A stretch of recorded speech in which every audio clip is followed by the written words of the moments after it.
चलिए आइए, संस्थान में हुए जो ऑफलाइन सेट हुआ था एसएससी एमटीएस का, तो उसके जो सामान्य ज्ञान के प्रश्न हैं उसका सभी प्रश्नों का हम डिस्कशन करेंगे। जो प्रश्न संख्या 76 से शुरू होकर 100 तक है, तो एसएससी एमटीएस का जो सेट हुआ था उसी का हम डिस्कशन करने वाले हैं। तो आप देखते हैं पहला सवाल कौन सा है।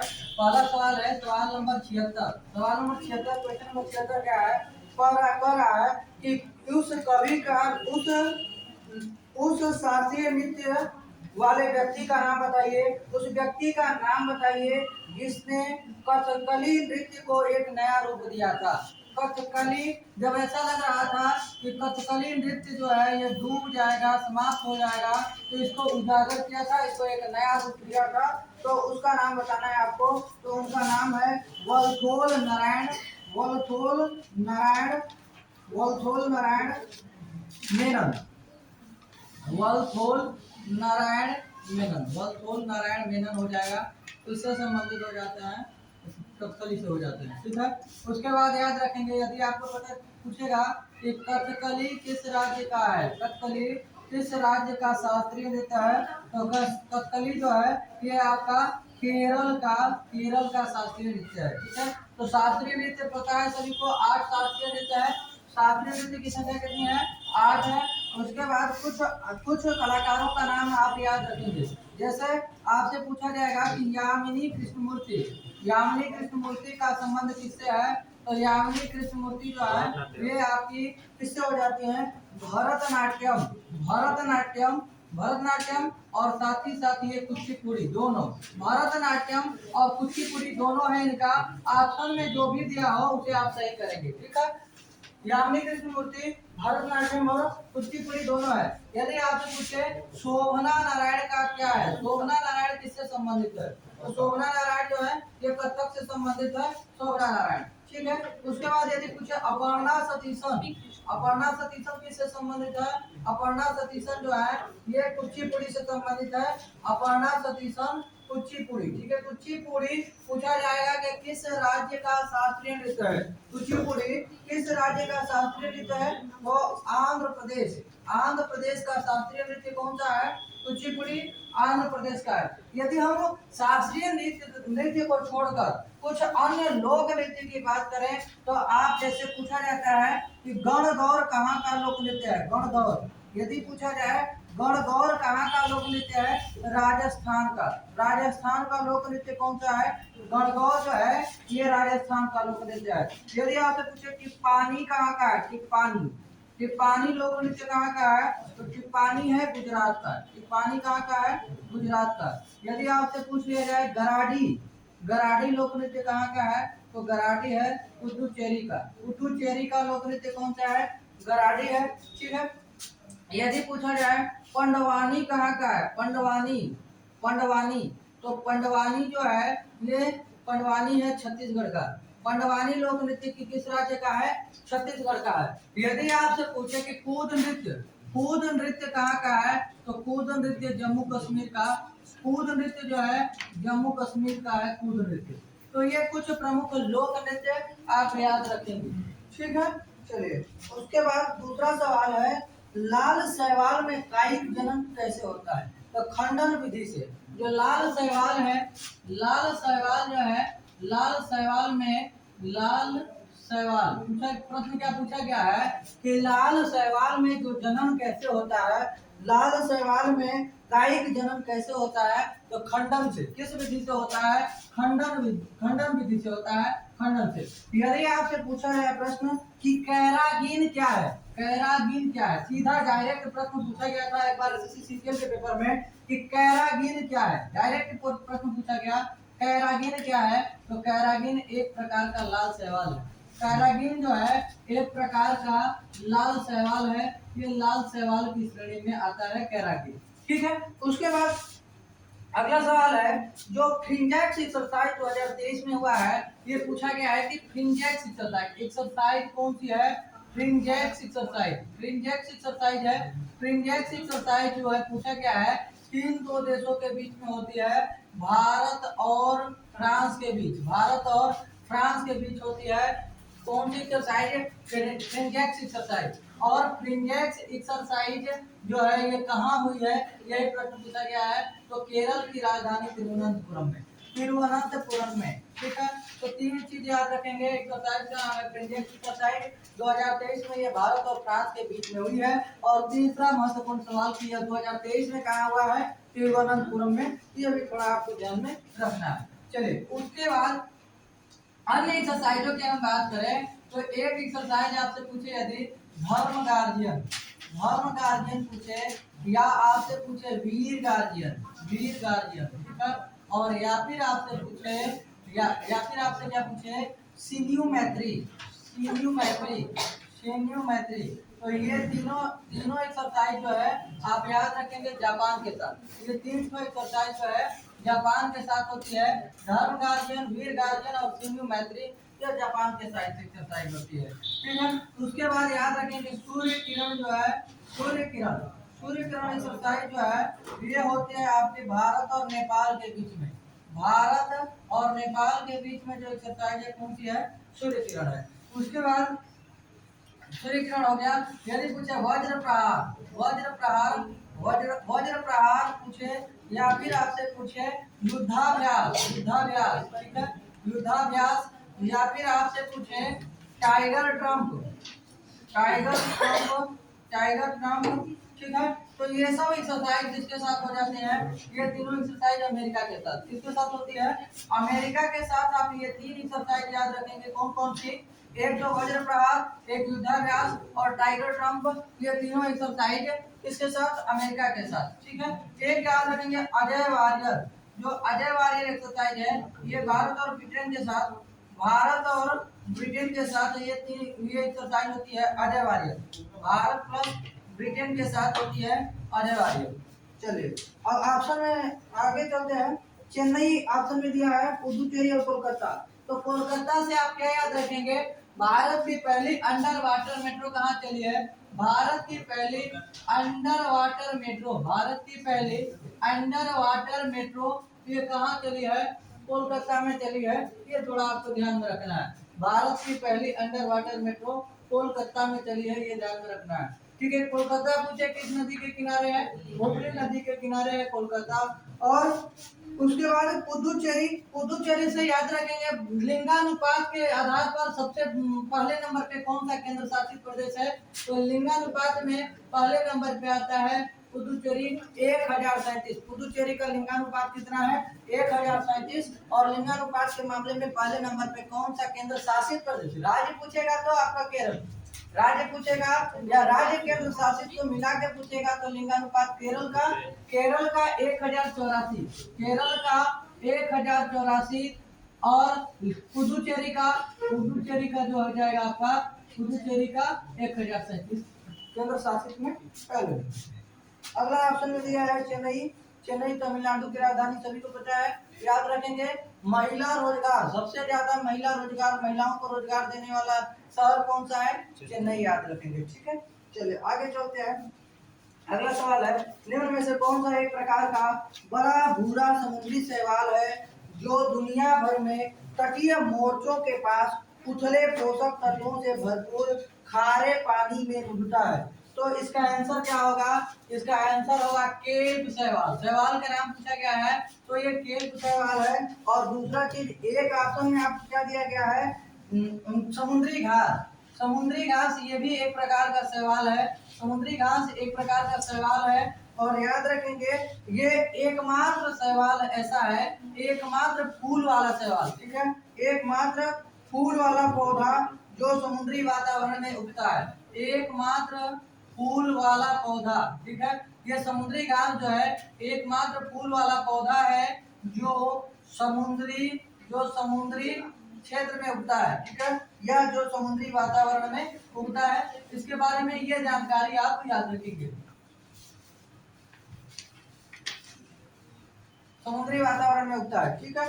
उसके बाद आपका एक है कोरल, तो ये एक प्रकार का अकशेरुकी जंतु होते हैं, कोरल इसमें गलती से आ गया है, ठीक ना, इसको ज्यादा नहीं याद रखना है। अगला सवाल है, हाल ही में किस देश ने बाघों, शेरों और चीतों सहित 7 प्रमुख बड़ी बिल्लियों की रक्षा करने के लिए इंटरनेशनल बिग कैट अलायंस की शुरुआत की है। तो भारत ने इंटरनेशनल बिग, बहुत ही चर्चा में रहा था अभी थोड़े दिन पहले, वो इंटरनेशनल बिग कैट अलायंस, ठीक है, इंटरनेशनल बिग कैट अलायंस जो है भारत ने शुरू किया है, ठीक है। यदि आपसे पूछे, यदि आपसे पूछे कि इंटरनेशनल बिग कैट अलायंस, ठीक है, क्या है इंटरनेशनल बिग कैट अलायंस, किसने शुरू किया है, तो भारत ने शुरू किया है, भारत ने शुरू किया है, ठीक है।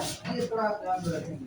चलिए अगर आप ऑप्शन की बात करें तो ऑप्शन में क्या दिया गया है, ऑप्शन में दिया गया है जापान, ठीक है, जापान ऑप्शन में दिया गया है। जापान से आप याद रखेंगे, पहले तो यहाँ के प्रधानमंत्री कौन बने हैं, फूमियो किशिदा, ठीक है, फूमियो किशिदा, ठीक है, यहाँ के नए प्रधानमंत्री कौन है, फूमियो किशिदा। और जापान की राजधानी तो सभी को याद है, जापान की राजधानी क्या है, टोक्यो, ठीक है। और पूछा जाएगा टोक्यो किस द्वीप पे है, तो टोक्यो जो है होन्शु द्वीप पे है। और ये होन्शु द्वीप को ही हम कहते हैं कांटो का द्वीप, क्या कहते हैं, कांटो का द्वीप कहते हैं।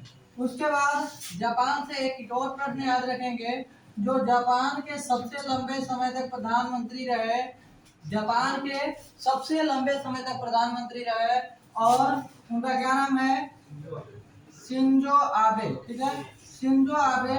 जापान के सबसे लंबे समय तक कौन प्रधानमंत्री रहे, शिंजो आबे, इनकी हाल ही में हत्या कर दी गई। यदि आपसे पूछे क्वाड की संकल्पना किसने दी थी, तो क्वाड की संकल्पना शिंजो आबे ने दी थी, ये भी थोड़ा आप ध्यान में रखेंगे। उसके बाद आप याद रखेंगे ईके बाना जो है, ईके बाना क्या है, ईके बाना क्या है, जापानी फूलों की सजावट की कला, जापानी फूलों के सजाने की एक कला है, सजाने की एक कला, ठीक है, इसे हम क्या कहते हैं, ईके बाना कहते हैं, ठीक है।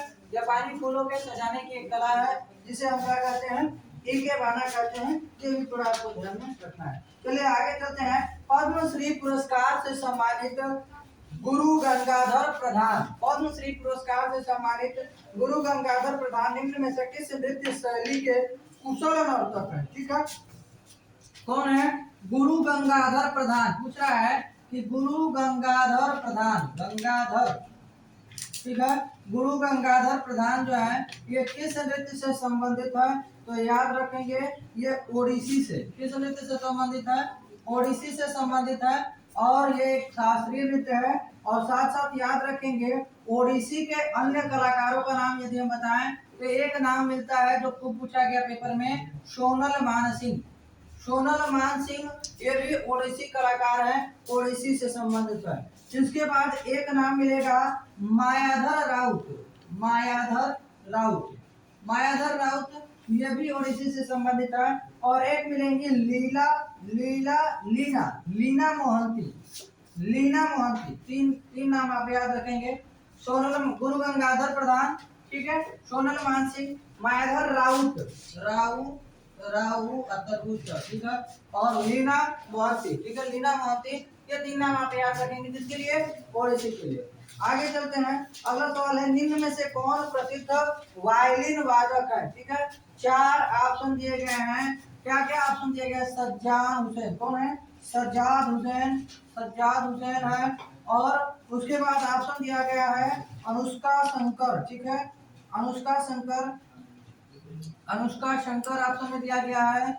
और एक है आपका Krishna R Chaudhary, Krishna R Chaudhary, Krishna R Chaudhary, ठीक है, कृष्णा आर चौधरी। और एक नाम दिया गया है Nagai R Muralidharan, Nagai R Muralidharan, Nagai R Muralidharan, ये चार नाम दिए गए हैं। और आपको इसमें से पूछा गया कि कौन वायलिन वादक है, ठीक है, तो याद रखेंगे मुरली मनोहर, मुरली से याद रखेंगे, मुरली मतलब क्या होता है, मुरली मतलब तो मुरली होता है, लेकिन नागाई आर, इसका सही आंसर क्या होगा, नागाई आर मुरलीधरन, ये किससे संबंधित है, वायलिन से संबंधित है, किससे संबंधित है, वायलिन से। इसका सही आंसर होगा निम्न में से कौन वायलिन से संबंधित है, तो नागाई आर मुरलीधरन। यदि पूछा जाए कि अन्य जो है सज्जाद हुसैन, ये फिल्म से संबंधित है, फिल्म इंडस्ट्री से संबंधित है, फिल्म संगीतकार, ये कैसे हैं, फिल्म संगीतकार हैं। यदि अनुष्का शंकर पूछे तो आप नाम सुने होंगे पंडित रविशंकर का, पंडित रविशंकर की ये बेटी है अनुष्का शंकर, ठीक है। पंडित रविशंकर किससे संबंधित थे? पंडित रविशंकर सितार से। तो पंडित रविशंकर की बेटी है, किससे संबंधित है? सितार से। पंडित रविशंकर की बेटी का नाम क्या है? अनुष्का शंकर। और याद रखेंगे ये सितार से संबंधित है। और एक आ गए आपके कृष्णा आर चौधरी, ये क्या बजाते हैं? तो ये बजाते हैं शहनाई। क्या बजाते हैं? शहनाई। यदि पूछा जाए कि शहनाई का जादूगर किसे कहते हैं, तो शहनाई का जादूगर बिस्मिल्लाह खां को कहते हैं। बिस्मिल्लाह खां, बिस्मिल्लाह खां, बिस्मिल्लाह खां को शहनाई का जादूगर कहते हैं, ठीक है। चलिए अगला सवाल है, जब सरकार ब्याज भुगतान के बैंक लाभ को समाप्त करने के लिए केवल उधार लेने का सहारा लेती है, तो इसे हम क्या कहते हैं? तो इसे हम शून्य प्राथमिक घाटा कहते हैं। क्या कहते हैं? शून्य प्राथमिक घाटा, ठीक है। शून्य प्राथमिक घाटा कहते हैं। शून्य प्राथमिक घाटा इसे कहा जाता है। क्या कर रहा है कि जब सरकार ब्याज भुगतान के लिए बैंक लाभ को समाप्त करने के लिए केवल उधार लेने का सहारा लेती है, तो इसे हम क्या कहते हैं? इसे हम शून्य प्राथमिक घाटा कहते हैं। चलिए, हेडर शब्द निम्न में से किस खेल से संबंधित है? तो हेडर तो सभी को पता है। हेडर जो फुटबॉल में हम लोग हेड लेते हैं, कभी कभी फुटबॉल को हेड से मार देते हैं, ठीक है। ऊपर हेड से मार लेते हैं, उसी को हम बोलते हैं हेडर। तो हेडर शब्द का संबंध किस खेल से है?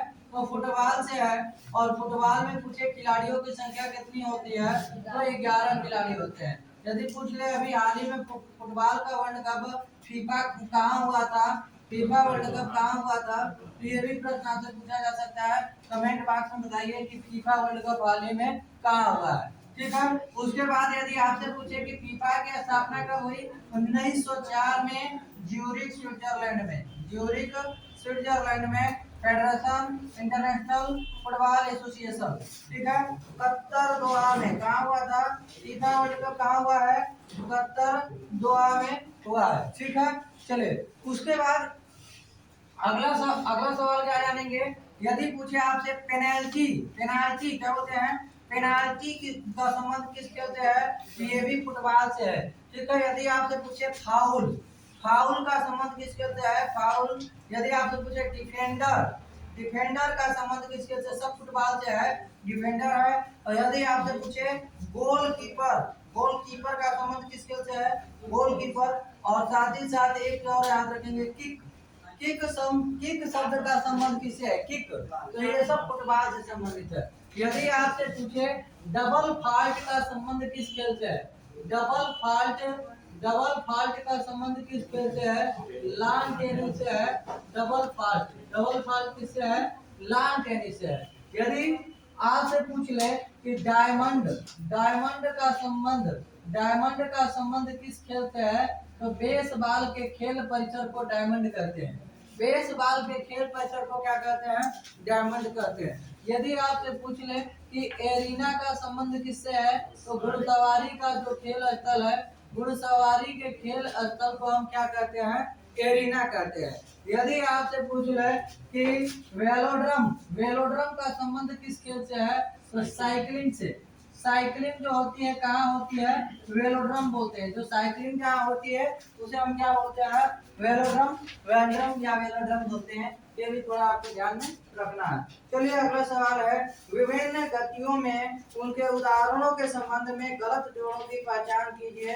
तो गलत जोड़ों की आपको क्या करना है? पहचान करना है। तो आवर्त गति, पृथ्वी अपनी धुरी पर घूमती है, बिल्कुल सही है।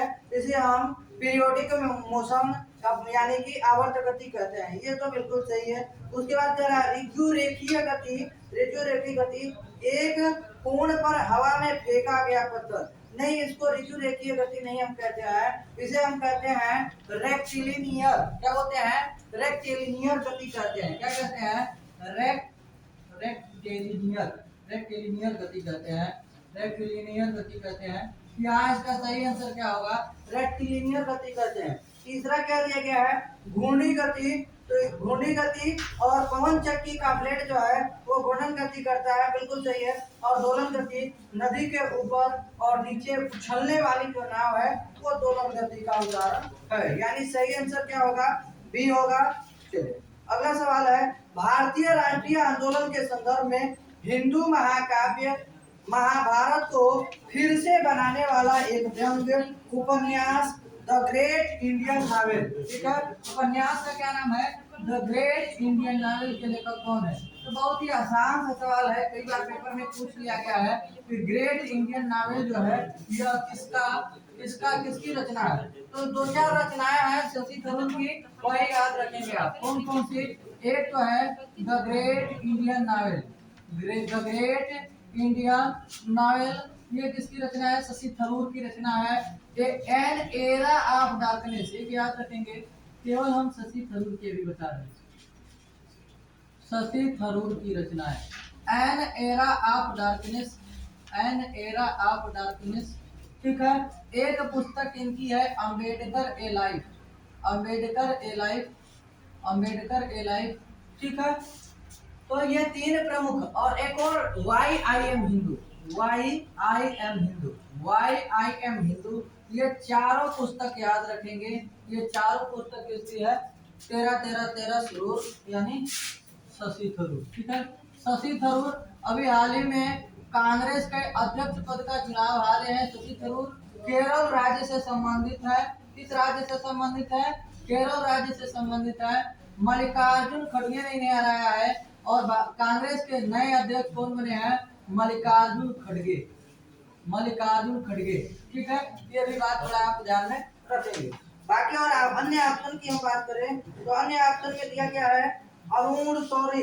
तो अरुण शौरी की एक पुस्तक आप याद रखेंगे, ए सेकुलर एजेंडा, ए सेकुलर एजेंडा जो है, ए सेकुलर एजेंडा को पूछी गई पेपर में, ए सेकुलर एजेंडा जो है ये अरुण शौरी की बुक है। ठीक है, अरुण शौरी की बुक कौन सी है? A secular, A secular agenda जो है ये किसकी पुस्तक है? ए सेकुलर एजेंडा, ये अरुण शौरी की बुक है। कौन है भैया इसके लेखक? इसके लेखक है अरुण शौरी। ठीक है, Arun Shourie, a secular agenda. Option में एक और दिया गया है अभिजीत बनर्जी का नाम। अभिजीत बनर्जी 2019 में नोबेल पुरस्कार इन्हें दिया गया था, और शास्त्र के क्षेत्र में ये 2019 में नोबेल दिया गया है अभिजीत बनर्जी को। भारतीय मूल के अमेरिकी व्यक्ति है अभिजीत बनर्जी, अभिजीत बनर्जी है। और याद रखेंगे अभिजीत बनर्जी, इनकी जो पुस्तक का नाम क्या है? कुकिंग, इनकी पुस्तक का नाम है cooking to save your life, cooking to save your life, your life, cooking to save your life या सेव योर लाइफ, ये है इनकी पुस्तक का नाम। ठीक है, आवर्त सारणी के उस समूह की पहचान कीजिए जिसमें कोबाल्ट संबंधित है। तो कोबाल्ट किसमें है? आवर्त सारणी 9 में। ठीक है, आवर्त सारणी में कुल कितने समूह है? आवर्त सारणी में कुल कितने समूह है? 18। ठीक है, कितने समूह है? 18। जबकि कितने आवर्त है? तो आवर्त की संख्या कितनी है? ये आप इसका आंसर बताएंगे। ठीक है, आवर्त की संख्या कितनी है? आपको इसका आंसर बताना है। ठीक है, अगला सवाल है, निम्न में से कौन सा पर्वत टेक्टोनिक प्लेटों के संपीड़न के कारण भूप्रकृति पर बड़ी जैसी संरचनाओं का निर्माण होने से बनता है? तो रूस का जो यूराल पर्वत है, पहला नंबर यूराल पर्वत, पर्वत का क्या नाम है? यूराल, राकीज, एंडीज, लेकिन यहाँ कौन सा है? यूराल पर्वत। जब आपसे पूछेगा एशिया को यूरोप से कौन सा पर्वत अलग करता है? एशिया को यूरोप से कौन सा पर्वत अलग करता है? तो आप लगाएंगे यूराल पर्वत। ठीक है, यूराल पर्वत जो है एशिया को यूरोप से अलग करता है। ठीक है, अगला सवाल है, बी हेरम्बनाथन, जिन्हें 2023 में संगीत नाटक अकादमी पुरस्कार दिया गया था, किससे संबंधित है? तो ये भरतनाट्यम से संबंधित है। किससे संबंधित है? भरतनाट्यम से संबंधित है। भरतनाट्यम के कुछ अन्य कलाकार ये बहुत लोग जानते हैं। एक नाम रुक्मणी देवी अरुणदेव, रुक्मणी देवी अरुणदेव, खूब नाम पूछा गया। रुक्मणी देवी अरुणदेव किससे संबंधित है? रुक्मणी देवी अरुणदेव एक है आपका यामिनी कृष्णमूर्ति, यामिनी कृष्णमूर्ति, यामिनी कृष्णमूर्ति, और एक है आपके मल्लिका साराभाई। ठीक है, मल्लिका साराभाई, ये तीनों नाम आप याद रखेंगे। मल्लिका साराभाई, मल्लिका साराभाई। ये तीनों नाम याद रखेंगे। मल्लिका साराभाई, ये तीनों जो है भरतनाट्यम से संबंधित है। अगला सवाल है, भारतीय संविधान के किस अनुच्छेद में कहा गया है कि सर्वोच्च न्यायालय का एक अभिलेख न्यायालय होगा? सर्वोच्च न्यायालय का क्या होगा? अभिलेख न्यायालय। कई बार इसकी हम चर्चा किए हैं। अभिलेख न्यायालय कौन सा आर्टिकल है? Article number 129। अभिलेख न्यायालय किसमें है? आर्टिकल 129 में है। ठीक है। यदि पूछे सर्वोच्च न्यायालय किसमें है, तो सर्वोच्च न्यायालय आर्टिकल नंबर 124 में। सुप्रीम कोर्ट किसमें है? सुप्रीम कोर्ट किसमें है? 124 में। सुप्रीम कोर्ट किसमें है? 124 में। हाई कोर्ट का कौन सा आर्टिकल है? 214। हाई कोर्ट किसमें है? 214 में। सुप्रीम कोर्ट किसमें है? 124 में। यदि पूछे 123 में क्या है? राष्ट्रपति को अध्यादेश जारी करने की शक्ति। राष्ट्रपति को अध्यादेश जारी करने की शक्ति। ठीक है, अध्यादेश जारी करने की शक्ति। ऑप्शन में जो दिए गए हैं, तो 126 में क्या है? 126 में है कार्यवाहक मुख्य न्यायाधीश। कार्यवाहक, जैसे जो मुख्य न्यायाधीश है, मुख्य न्यायाधीश को तबीयत खराब हो जाए कि अनुपस्थित रहे किसी भी कारण से, तो कार्यवाहक न्यायाधीश काम देखता है। तो आर्टिकल 126 में किसका उल्लेख है? कार्यवाहक न्यायाधीश। और ऑप्शन में दिया गया है 131 में क्या है? सुप्रीम कोर्ट का मूल अधिकार क्षेत्र। आर्टिकल नंबर 131 में क्या है? सुप्रीम कोर्ट का मूल अधिकार क्षेत्र। मूल अधिकार क्षेत्र, सुप्रीम कोर्ट का मूल अधिकार क्षेत्र आर्टिकल नंबर 131 में। और 135 में क्या है? संघीय न्यायालय का क्षेत्र जो है, ज्यादा इंपॉर्टेंट नहीं है, फिर भी याद रखेंगे। संघीय न्यायालय का क्षेत्र जो है आर्टिकल नंबर 135। ठीक है, चलिए आगे चलते हैं। हरि प्रसाद चौरसिया, ये तो हमने रोज आपको बताया है कि हरि प्रसाद चौरसिया। हरि क्या होती है? बांस होती है, और बांस से क्या बनता है? बांसुरी बनता है। और दो नाम याद रखना है, एगो चौरसिया जी का, हरि प्रसाद चौरसिया, और एगो है आपके कौन? पन्नालाल घोष। ठीक है, पन्नालाल घोष। ये दोनों क्या है? बांसुरी वाले हैं। ठीक है, बांसुरी। दो नाम याद रखेंगे, एक हरि प्रसाद चौरसिया का और एक नाम याद रखेंगे पन्नालाल घोष का। ठीक है, अगला शहनाई है। शहनाई को तो आप जानते हैं। शहनाई के आप हो गए बिस्मिल्लाह खां। शहनाई का कौन है? बिस्मिल्लाह खां हो गए। वो पूछा गया पेपर में कि बिस्मिल्लाह खां का संबंध किससे? शहनाई का जानवर बिस्मिल्लाह खां। एक ऑप्शन में दिया सरोद, तो सरोद का आप बताएंगे। सरोद का आपको आंसर बताना है कि कौन सरोद के है। ठीक है, सरोद से सबसे महत्वपूर्ण व्यक्ति कौन है? ठीक है, चलिए अगला सवाल है कि हाल ही में किस राज्य सरकार ने मुख्यमंत्री लाडली बहना योजना शुरू किया है? तो मुख्यमंत्री लाडली बहना योजना, तो दो योजना जो है, एक तो आपको याद रखेंगे लाडली लक्ष्मी योजना। लाडली लक्ष्मी योजना, एक है आपका लाडली बहना योजना। ये दोनों जो है, लाडली बहना योजना में 1000 की राशि है। ठीक है, लाडली बहना योजना जो है, ये दोनों किससे है? एमपी, मध्य प्रदेश। और मध्य प्रदेश के कौन है मुख्यमंत्री? शिवराज सिंह चौहान। शिवराज सिंह चौहान यहाँ के क्या है? मुख्यमंत्री हैं। और यहाँ के राज्यपाल जो है, यहाँ के राज्यपाल हैं मंगू भाई छगन भाई पटेल। ठीक है, मंगू भाई छगन भाई पटेल भाई। मंगू भाई छगन भाई पटेल, ये मध्य प्रदेश के वर्तमान में राज्यपाल है। और मध्य प्रदेश की गोंड पेंटिंग को हाल ही में जीआई टैग दिया गया है। गोंड पेंटिंग जो है, गोंड पेंटिंग एमपी को जीआई टैग दिया गया है। गोंड पेंटिंग को, ये भी थोड़ा आप ध्यान में रखेंगे। ठीक है, उसके बाद गुजरात ऑप्शन में दिया गया है सीमा दर्शन योजना। ठीक है, यदि पूछा जाए कि सीमा दर्शन योजना किस राज्य की है? सीमा दर्शन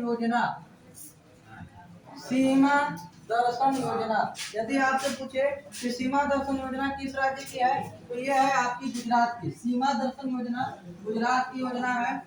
और उसके बाद यदि पूछे चिराग योजना, ठीक है, फटाफट बताएंगे। सीमा दर्शन योजना बताएंगे, चिराग योजना बताएंगे, नारी को नमन योजना, नारी को नमन योजना, ठीक है, नारी को नमन योजना। ये 3 प्रश्न आप बताएंगे अभी, ठीक है। उसके बाद बताएंगे अर्न विथ लर्न योजना, अर्न विथ लर्न योजना। उसके बाद आप बताएंगे झरनी पोर्टल किसने लॉन्च किया, झरनी पोर्टल किसने लॉन्च किया है, ठीक है। उसके बाद बताएंगे ई अधिगम योजना, ई अधिगम योजना, ई अधिगम योजना।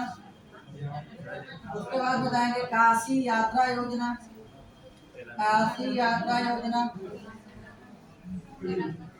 और उसके बाद बताएंगे केसीआर किट योजना, केसीआर किट योजना। तो इतना प्रमुख योजना आप बताएंगे। तो ध्यान समझेंगे, सीमा दर्शन योजना गुजरात, ठीक है, गुजरात की योजना, ठीक है। रात में क्या करना है, रात में सीमा दर्शन करना है, ठीक है। सीमा दर्शन योजना गुजरात। सिराज योजना कहाँ की है, हरियाणा की योजना, सिराज योजना। नारी को नमन योजना, ठीक है, नारी को नमन योजना। पुरुष को नमन नहीं करना, नारी को नमन करना है। ध्यान से, नारी को नमन योजना खाद्य है, नारी को नमन योजना, ये आपकी हिमाचल प्रदेश, ठीक है। नारी को नमन योजना हिमाचल प्रदेश, ठीक है। अर्न विथ लर्न योजना, पढ़ाई भी कमाई भी, कहाँ की योजना है, त्रिपुरा की योजना है, ठीक है, त्रिपुरा की योजना है। कौन सी योजना है, अर्न विथ लर्न योजना। झरनी पोर्टल कहाँ का है, झारखंड का है झरनी पोर्टल। ई अधिगम योजना हरियाणा का है, ठीक है, हरियाणा का। काशी यात्रा योजना, काशी दर्शन करने जाइए, पैसा सरकार देगी, 5,000 रुपया की राशि है काशी यात्रा योजना में। और ये केवल कर्नाटक के लोगों के लिए है, ये नहीं कि आप सोचिएगा पेपर देने बनारस जाते हैं 5,000 ले लें तो हम जा रहे हैं दर्शन करने, ठीक है। कर्नाटक की योजना है कि जो भी काशी दर्शन करने जाएगा उसको 5,000 रुपए दिया जाएगा, ठीक है। ये सीआर की योजना तेलंगाना की योजना है, ये भी थोड़ा आप ध्यान में रखेंगे, कुछ प्रमुख योजनाएं होगी। तो यदि आपसे पूछ ले कि राइट टू हेल्थ बिल किसने पारित किया है, तो हाल ही में राइट टू हेल्थ बिल जो है राजस्थान ने पारित किया है, राजस्थान ने राइट टू हेल्थ बिल पारित किया है, ये भी थोड़ा आप ध्यान में रखेंगे। अगला सवाल है, मनुष्यों में तपेदिक कैसे फैलता है, क्या क्या, टीबी, टीबी जिसे हम तपेदिक बोलते हैं, और इसी को हम क्या बोलते हैं, क्षय रोग बोलते हैं। टीबी, तपेदिक और क्षय रोग 3 चीज बोलते हैं। पहला नंबर, इसी को हम कहते हैं टीबी, इसी को हम कहते हैं क्षय रोग बोलते हैं, क्षय रोग, और इसी को हम बोलते हैं तपेदिक बोलते हैं। पहला नंबर इसका पूछेगा कि पैथोजन क्या है, टीबी का पैथोजन क्या है। पैथोजन मतलब रोगजनक, वायरस का नाम, जीवाणु का, जीवाणु से होने वाला रोग है, जीवाणु से होने वाला रोग है टीबी। तो जीवाणु का नाम क्या है, तो जीवाणु का नाम है एमबीटी। क्या नाम है, एमबीटी जीवाणु का नाम है।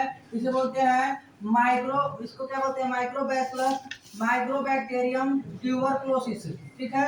एमटीबी था, एमटीबी, ठीक है, एमटीबी ट्यूबरक्लोसिस, ठीक है। Mycobacterium tuberculosis bacteria, mycobacterium tuberculosis bacteria, ये इसके जीवाणु का नाम है, ठीक है।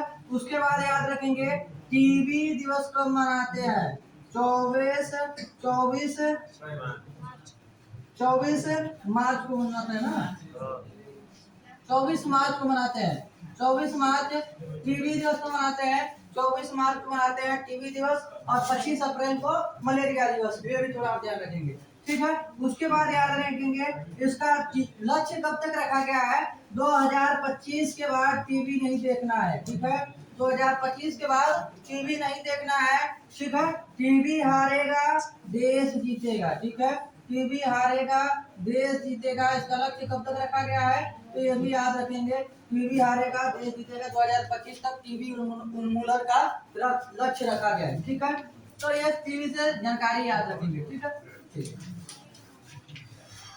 अगला सवाल है, तो ये किससे फैलता है, तो ये संक्रमण से फैलता है, एक संक्रामक बीमारी है, संक्रामक बीमारी है। जो पेशेंट हैं, पेशेंट के वातावरण में आप जाइएगा, उनका दूषित भोजन, उनके द्वारा छुआ हुआ भोजन, उनके द्वारा छुए उनका पानी, उनका दूसरा भोजन, उनका पानी, उनके पहने हुए कपड़े को आप यदि पहनते हैं तो वो उनके जीवाणु जो है एमटीवी जो जीवाणु है ये क्या करते हैं, ये आपके शरीर में प्रवेश कर जाते हैं और आपको भी टीबी हो सकता है। और तो यह एक प्रकार की संक्रामक बीमारी है। चलिए आगे चलते हैं। मून वॉक किसकी आत्मकथा है? तो मून वॉक जो है ये माइकल जैक्सन, ठीक है, किसकी आत्मकथा है? माइकल जैक्सन की आत्म मून वॉक जो है ये किसकी आत्मकथा है? तो माइकल जैक्सन। माइकल जैक्सन किसके लिए फेमस है? पॉप सॉन्ग, ठीक है, पॉप सॉन्ग के लिए फेमस है माइकल जैक्सन। ये थोड़ा आप ध्यान में रखेंगे, ठीक है। अगला सवाल क्या है? निम्न में से कौन मोहिनी अट्टम? तो जयप्रभा मेनन।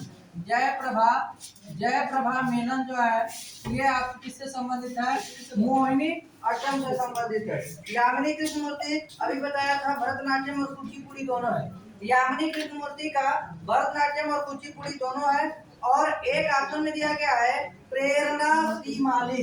एक नाम दिया गया है प्रेरणा श्रीमाली, ठीक है। तो प्रेरणा श्रीमाली जो है ये किससे संबंधित हो जाती है? कथक से। किससे संबंधित है? कथक। प्रेरणा श्रीमाली, शोभना नारायण कथक, बिरजू महाराज कथक। तीन नाम याद रखेंगे, प्रेरणा श्रीमाली, शोभना नारायण और बिरजू महाराज। तीनों किससे हो गए? कथक से हो गए। और एक ऑप्शन में क्या दिया गया है? वैजयंती काशी। वैजयंती काशी। काशी जाइए, पूरी खाना मत भूलिएगा, ठीक है। वैजयंती काशी पूरी यानी किससे संबंधित है? कुचिपुड़ी से संबंधित है। वैजयंती काशी जो है कुचिपुड़ी से संबंधित है, ठीक है।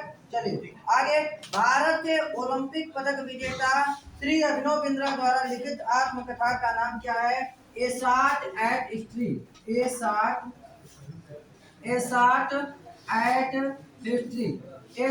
एट हिस्ट्री जो है ये किसकी आत्मकथा है? अभिनव बिंद्रा। क्या नाम है? अभिनव बिंद्रा, ठीक है। अभिनव बिंद्रा की आत्मकथा है। और एन जो अन्य ऑप्शन की बात करें तो एक ऑप्शन में दिया गया है एन ऑटोबायोग्राफी। ये किसकी आत्मकथा है? ये पीटी नेहरू की आत्मकथा है। पंडित जवाहरलाल नेहरू की आत्मकथा है। पंडित जवाहरलाल नेहरू की आत्मकथा कौन सी है? An autobiography. और एक ऑप्शन में दिया गया है ऑल फ्रॉम मेमोरी, ये बीवी आचार्य। ऑल फ्रॉम मेमोरी जो है बीवी आचार्य की है। बीवी आचार्य की आत्मकथा है, ठीक है। और लास्ट एक और जो दिया गया है ऑप्शन में जनरल वीके सिंह की आत्मकथा है करेज एंड कन्विक्शन। करेज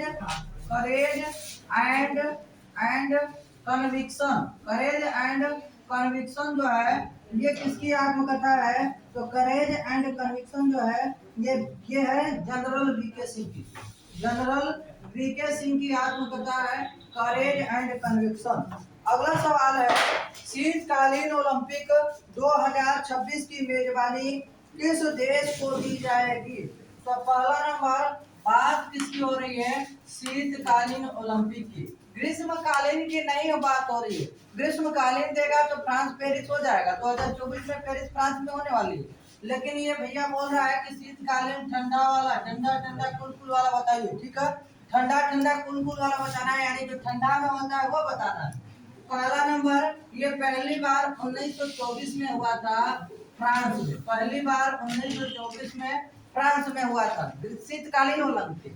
ग्रीष्मकालीन तो सभी को पता है 1896 में एथेंस ग्रीस में हुआ था, ठीक है, पहली बार। लेकिन ये है शीतकालीन ओलंपिक 1924 में फ्रांस में हुआ था। और 2022 में ये बीजिंग में हुआ है। हाल ही में बीजिंग में हुआ था। और बीजिंग मतलब चाइना, कोरोना, ठीक है।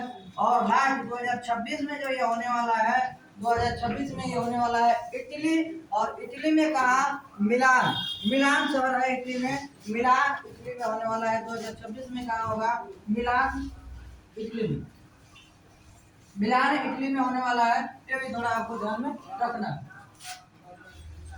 अगला सवाल है हिंदुस्तान शास्त्रीय गायक राशिद खान को किस वर्ष पद्म भूषण दिया गया? तो इन्हें 2022 में पद्म भूषण दिया गया है राशिद खान को, ठीक है।